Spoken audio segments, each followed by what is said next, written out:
मेरे पास है जिससे आप लोग भी अपनी लाइफ को हेल्दी और लेंदी कर सकते हो। बाकी तो जेनेटिक है कि आपको क्या बीमारी लगनी है, लेकिन जो हमारे हाथ में है बीमारी, जैसे कि डायबिटीज़, कोलेस्ट्रॉल, ब्लड प्रेशर, जो लाइफस्टाइल कंडीशंस है, उसको तो आप प्रिवेंट कर सकते हैं। अभी मैं हाल ही में एक जापान के ओकिनावा आइलैंड में एक विलेज है जिसका नाम है ओगिमी विलेज। सो ज्योग्राफिकल रीजन में ऐसे 5 ब्लू जोन है जिसमें से नंबर 1 पर आता है हमारा ओगिमी विलेज। सो मेरे लाइफ का मोटिव यही बन गया था कि भाई रिसर्च करनी है कि ऐसा क्या यहाँ पे जो ये 2-3 हज़ार पॉपुलेशन की जो जनता रह रही है, इसमें इनकी जो एज है वो 100 साल से भी ऊपर है। Guinness world book of record में इन्होंने अपना नाम दर्ज करवाया है। सो इनके फूड के बारे में पता करने के लिए निकल गई। सो रास्ते में बहुत सारी चीज़ें मुझे देखने को मिली। ये हमेशा हंसते रहते हैं, एक्टिव रहते हैं, इनकी कोई एक पर्टिकुलर गेम है वो इसको ज़रूर खेलते हैं। उसके अलावा अपना काम कर रहे होते हैं। जैसे हम लोग यहाँ पे कोई कारपेंटर की सर्विस लेते हैं, लेकिन ये लोग क्या करते हैं, मैंने एक किसी को देखा कि वो अपने घर के छत पे चढ़कर रिपेयर कर रहे थे और उनकी उम्र कुछ 70 साल से ऊपर थी। हर एक पर्सन यहाँ पे किचन गार्डनिंग करते हैं। इनके घर के बाहर एक छोटा सा गार्डन होता है, ऑर्गेनिक खाना लगाते हैं और वही खाते हैं। सो सबसे पहले यही है कि अगर आपकी अच्छी मिट्टी है तो आपके पास जो खाना उग रहा है बिना पेस्टिसाइड, बिना फर्टिलाइज़र के, तो आपकी सेहत तो अच्छी रहेगी। अब ओगिमी विलेज में बहुत ही कम लोगों को ना के बराबर कैंसर पाया गया। यहाँ की जो औरतें हैं, मेनोपॉज उनको लेट होता है, ज़्यादा लंबी उम्र तक जीती हैं। यहाँ पर ब्लड प्रेशर, डायबिटीज़, ऐसी चीज़ें तो देखने को नहीं मिली। मुझे यहाँ पर बहुत बड़े बड़े हॉस्पिटल्स भी देखने को नहीं मिले क्योंकि इनको इतनी ज़रूरत ही नहीं पड़ती है। सो खाना, कम्युनिटी में रहते हैं ये लोग। राइस साके पीते हैं, ग्रीन टी पीते हैं, सेंचा पीते हैं जो कि जैस्मिन हर्बल टी बनी होती है। सो हमारे जैसे कम्युनिटी नहीं है कि बैठ के अल्कोहल पीना है या फिर टेंशन की बातें करनी है, नहीं। जब ये लोग कम्युनिटी में 2-3 लोगों के साथ बैठते हैं तो खेलते हैं, हंसते हैं, एक्टिव रहते हैं और ज़्यादा से ज़्यादा ग्रीन टी पीते हैं या फिर इनकी राइस साके, जो ब्राउन राइस को फर्मेंट करके ये लोग एक अपना साके बनाते हैं, यानी कि एक अल्कोहलिक बेवरेज बनाते हैं। सो ये चीज़ देखने के बाद, फूड तो मैं आपको डेफिनेटली वीडियो में बताऊंगी कि मैंने क्या रिसर्च किया, लेकिन एक स्प्रिंग वाटर मैंने देखा, बिल्कुल झरने का ताज़ा पानी, मीठा पानी। इनके घरों में कोई एक्वागार्ड, आरओ कुछ नहीं होता। ये स्प्रिंग वाटर, ताज़ा कुदरत से जो पानी आता है, जो मिनरल रिच है, वो पीते हैं। तो अगर आपका पानी सेहतमंद है तो आपको गैस, एसिडिटी, गट हेल्थ, ऐसी कोई प्रॉब्लम नहीं होती है। सो खाना अच्छा लग रहा है, मिट्टी अच्छी है और पानी अच्छा है। अब हम लोग, कई लोग बहुत अच्छा खाते हैं, डाइट फॉलो करते हैं, डाइटिशियंस के पास जाते हैं, सुपर फूड खाते हैं, महंगे राशन लेते हैं, पर फिर भी क्यों बीमार हो जाते हैं? क्योंकि हमारे हाथ में अच्छा पानी नहीं है, हमारी मिट्टी पल्यूटेड है, या मिट्टी में ही कैंसर है, तो अब क्या कर लेंगे। सो अब यहाँ पे ओगिमी विलेज में मुझे अच्छी मिट्टी मिली, अच्छा पानी मिला। इनका रिटायरमेंट का कोई डिक्शनरी में शब्द नहीं है। यहाँ पर लोग रिटायर नहीं करते अपने आप को। 100 साल तक भी, या जब तक ये जीते हैं, काम करते हैं, जिसको कहते हैं इकिगाई। ये लोग अपने लाइफ का मीनिंग ढूंढ लेते हैं। तो हम लोगों में से आधे लोग क्या करते हैं कि अरे जीना नहीं है, जीने का कोई मकसद नहीं है, लेकिन इनके लाइफ का इकिगाई डिसाइड है। सो मैंने भी जापान में रिसर्च करने के बाद अपने लाइफ का इकिगाई, जो मेरा है न्यूट्रिशन एंड डायटेटिक्स, वो सोच लिया था कि आप लोगों को फिट करना है।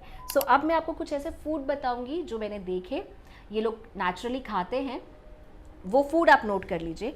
सबसे पहले ये खाते हैं बेनी ओमो, जिसको हम लोग पर्पल स्वीट पटेटो कहते हैं, यानी कि शकरकंदी। इंडिया में आपके पास अंदर से dark yellow, dark orange colour की भी होती है, लेकिन यहाँ पर स्पेसिफिकली पर्पल कलर का बेनी ओमो यानी कि शकरकंदी खाई जाती है। सो बाकी भी जापान के इलाकों में शकरकंदी को बेक करके खाया जाता है, वो बहुत ही अच्छी बात है। मैंने नोट किया क्योंकि अब स्वीट पोटैटो है, राइस है, तो ये तो ज़्यादा कार्बोहाइड्रेट हो गया, तो प्रोटीन रिच नहीं। इनकी जो डाइट है 60% डोमिनेटेड है कार्बोहाइड्रेट से, पर फाइबर बहुत अच्छा है इनके डाइट में, फ्रूट से नहीं, ज़्यादा फाइबर है सैलेड से। उसके बाद ये लोग मलबरी लीव्स खाते हैं, स्क्विड इंक सूप पीते हैं, सीवीड इनके डाइट में बहुत ज़्यादा है। और गोया यानी कि करेला, जिसको हम लोग कहते हैं कि अरे हमें नहीं खाना। सो इंडियंस को पता है कि करेला बहुत हेल्दी है, इनको भी पता है। तो मैंने इनके जापान में या फिर ओगिमी विलेज में देखा, ये लोग कच्ची भिंडी, ओकरा यानी कि कच्ची भिंडी खाते हैं, कच्चा सौटे करके प्याज के साथ एक सब्जी बनाते हैं गोया। करेला इनकी डाइट में बहुत ज़्यादा है, जिससे इनका इंसुलिन रेजिस्टेंस कंट्रोल होता है, इनको डायबिटीज़ नहीं रहती है।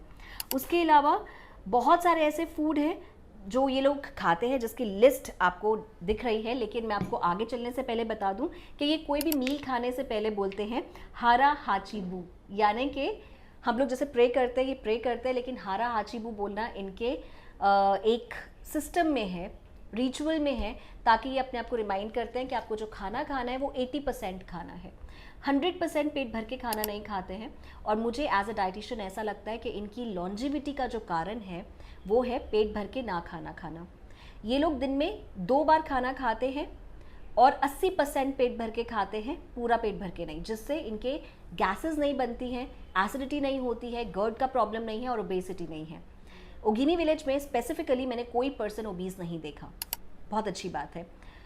खाने की बात तो मैं करूंगी, लेकिन खाने की बात से पहले एक और बात कर देती हूँ कि जो भी ये खाना खाते हैं, इनके स्पेशल मैट्स होते हैं, उस मैट्स को वो फिक्स कर देते हैं और नीचे बैठ के खाना खाते हैं। हमारे हिंदुस्तान में भी ऐसी प्रथा है, पर आजकल हम लोग टेबल पे, चेयर पे बैठ के खाना खाते हैं, लेकिन ये लोग आज भी नीचे बैठ के खाना खाते हैं। इनके जो टेबल है लो हाइट के हैं, चेयर्स भी नीचे लगी हुई हैं।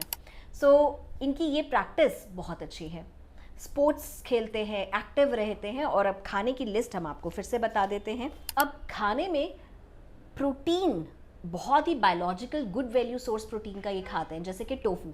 इनका टोफू और हमारे टोफू में बहुत फ़र्क है। इनके जो सोयाबीन की दाल है वो भी बहुत ही अलग है। इनके टेस्ट टोफू का बहुत ही सिल्कन टोफू है, नरम है, बहुत टोफू खाते हैं ये। और मैं क्योंकि वेजिटेरियन हूँ तो इसीलिए मीट, बीफ, पोर्क इसके बजाय मैंने यहाँ पर टोफू ही ज़्यादा खाया प्रोटीन्स के लिए। मिज़ो सूप जो कि अगेन सोयाबीन से बनता है, तो सोयाबीन इनके डाइट में बहुत ज़्यादा है, जिससे इनका जो मसल मास है वो अच्छा रहता है। और ये लोग सी फूड ज़्यादा खाते हैं। पूरे जापान में आपको पोर्क, बीफ ज़्यादा मिलेगा, लेकिन ओगिमी विलेज में टूना यानी कि फ़िश ज़्यादा खाई जाती है।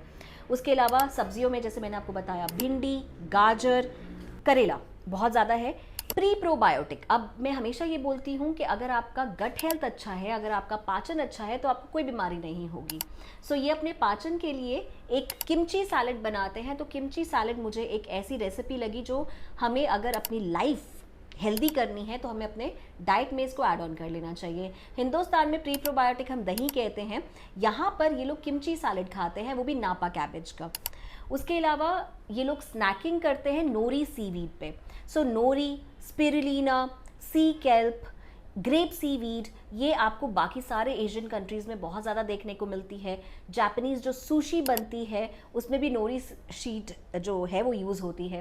सो ये सारी शीट्स क्या हैं, इनमें विटामिन के बहुत ज़्यादा है, आयोडीन बहुत ज़्यादा है, इसलिए यहाँ पर थायराइड के पेशेंट्स मैंने बहुत ही कम देखे। सो नोरी सीवीड ये लोग ऐसे, मैं आपको दिखा रही हूँ वीडियो के क्लिप में, मैं लेकर आई हूँ। अब इसको जब मेरा कुछ नमकीन खाने का मन होता है, मैं इसको स्नैकिंग के तौर पे खाती हूँ। सो होटल्स में भी आपको ये शीट्स बहुत इजीली देखने को मिलती हैं। अनियन खाते हैं, सोयाबीन के स्प्राउट्स खाते हैं, और एक लंबी सी क्यूकम्बर जैसी एक सब्ज़ी होती है जिसको ये हैचिमा कहते हैं, आपको वीडियो में दिख रहा है।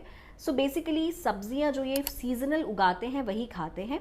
स्वीट पोटैटो मैंने आपको बताया, येलो बेल पेपर्स, इनके कलर्स बहुत ज़्यादा होते हैं इनके प्लेट पे। उसके अलावा जो लास्ट में बताना चाहूँगी वो है इनकी हर्बल टी। जैसे हम लोग भी कहते हैं कि अगर आपको कोलेस्ट्रॉल ज़्यादा है तो अर्जुन छाल का डिकॉक्शन बनाओ, आपका यूरिक एसिड ज़्यादा है तो कच्चे पपीते का डिकॉक्शन बनाओ। हिबिस्कस, सेज, ऑरिगेनो, जैस्मिन या लेमन ग्रास, इन सब की हर्बल टी के बारे में हम बात करते हैं। वैसे ये जैस्मिन फ्लावर और ग्रीन टी की हर्बल टी पीते हैं। जापान, टोक्यो में मैंने माचा टी का कल्चर बहुत ज़्यादा देखा, माचा टी वहीं से ओरिजिनेट हुई है। सो यहाँ पर चाय पत्ती लगाने का भी अलग से प्रोसीजर है।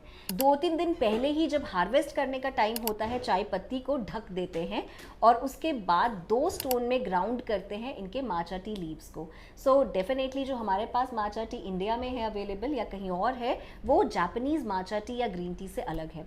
रोस्टेड ग्रीन टी या माचा टी मिलती है। उसके अलावा जो इनका लाइफस्टाइल है बहुत हाइजीनिक है, बहुत डिसिप्लिन्ड है। ये लोग अपने घरों के बाहर बहुत शांति पसंद करते हैं, शोर शराबा नहीं करते। अनलाइक अदर कंट्रीज़ जहाँ पे पार्टीज़ होती हैं, ओगिमी विलेज में सूरज ढलने के बाद और बहुत सारे और ऐसे जगहों में भी जापान में जहाँ गई हूँ, मैंने देखा कि सूरज ढलने के बाद घरों के बाहर अगर टूरिस्ट भी जा रहा है उनको चुप रहने की हिदायत मिलती है। सो शोर शराबा नहीं होता है, बहुत शांति प्रिय लोग हैं, डिसिप्लिन्ड है। कचरा स्ट्रीट्स पे आपको कचरे के डब्बे नहीं मिलते हैं, घर पे जाके आपको डिस्पोज करना होता है। अगर आप अपने डॉग्स को वॉक करा रहे, आप पूप कराकर बैग्स में अपने घर पे ही उसको फेंकते हैं। सो ये चीज़ अच्छी है। दूसरा, इनके घरों में चप्पल पहनना अलाउड नहीं है। बाहर चप्पल आप रखते हैं वो भी बाहर के डायरेक्शन में, अंदर की चप्पल, टॉयलेट की चप्पल अलग होती है बिल्कुल। इनके कल्चर हेरिटेज में बनाना लीफ, ओगिमी विलेज में जो बनाना की खेती होती है उसी के लीफ से फाइबर बनाकर ये लोग पहनते हैं। सो ओगिमी विलेज का पूरा मैप मैं लेकर आई हूँ। अगर आप भी ओगिमी विलेज जाना चाहें, डिस्कवर करना चाहें, तो आपको यहाँ स्क्रीन पे दिख रहा है। और मैंने यहाँ बहुत इन्जॉय किया। मैंने राइस साके बनते हुए देखा जो कि इनकी लोकल अल्कोहल है। एक मैं आपको रेसिपी बताती हूँ या मैं आपको एक टिप देती हूँ। शिकुवासा, एक जैसे हमारे हर जगह पे नींबू, गलगल, चकोतरा हर एक इंडिया के एक पार्ट में मिलता है, वैसे इनके यहाँ पर शिकुवासा मिलता है। सो शिकुवासा का ये लोग स्क्वैश बनाते हैं, जूस बनाते हैं, वो लोग पीते हैं ताकि इनको एंटीऑक्सीडेंट मिले। सो मैंने जो अपनी रिसर्च की है, मैंने ये पाया कि शिकुवासा इनके लॉन्जिविटी का, विटामिन सी एंटीऑक्सीडेंट का एक एक्सीलेंट सोर्स है। फिर आप ये वाटरफॉल देख रहे हैं और इनके जो हेरिटेज को जो प्रिजर्व किया है, hats off to Ogimi village tourism association, जिन्होंने आज तक भी इसकी हेरिटेज को, किमोनो को जो ये लोग पहनते भी हैं, उसको ख़त्म नहीं होने दिया। सो हमारे भी बाकी कंट्रीज़ में कल्चर, हेरिटेज, कस्टम्स अगर जगह ले लेती हैं वेस्टर्नाइजेशन की, तो हम लोग बीमार पड़ना शुरू हो जाते हैं। सो ब्रेड, बेकरी आइटम्स ओगिमी में बिल्कुल नहीं थी। चिप्स या पैकेट वाली चीज़ें बिल्कुल नहीं देखा। साफ़ खाना जो उगाते हैं वही खाते हैं, साफ़ पानी, कम्युनिटी, खुश रहना, स्ट्रेस ना लेना। और इनमें मैंने एक चीज़ देखी जिसको हम टेलीमोर भी कहते हैं। 30 मिनट तक अगर आप बैठ जाएं तो आपका मेटाबॉलिज्म स्लो डाउन हो जाता है। तो ये लोग क्या करते हैं, 30 मिनट के बाद ये एक्सरसाइज करते हैं। नॉर्मल मॉडरेट जिम नहीं जाते हैं, अपने आप को बस ये एक्टिव रखते हैं। सो ये थी मेरी कुछ ओगिमी विलेज की रिसर्च। इस वीडियो से बहुत कुछ सीखा होगा, देखा होगा। सो आप कैसे अपने आप को फिट रखते हैं, और अगर आपके फैमिली में भी कोई ऐसा है जिसने अपनी उम्र 100 साल क्रॉस की थी, उसके सेहत का रहस्य हमसे भी ज़रूर शेयर कीजिएगा।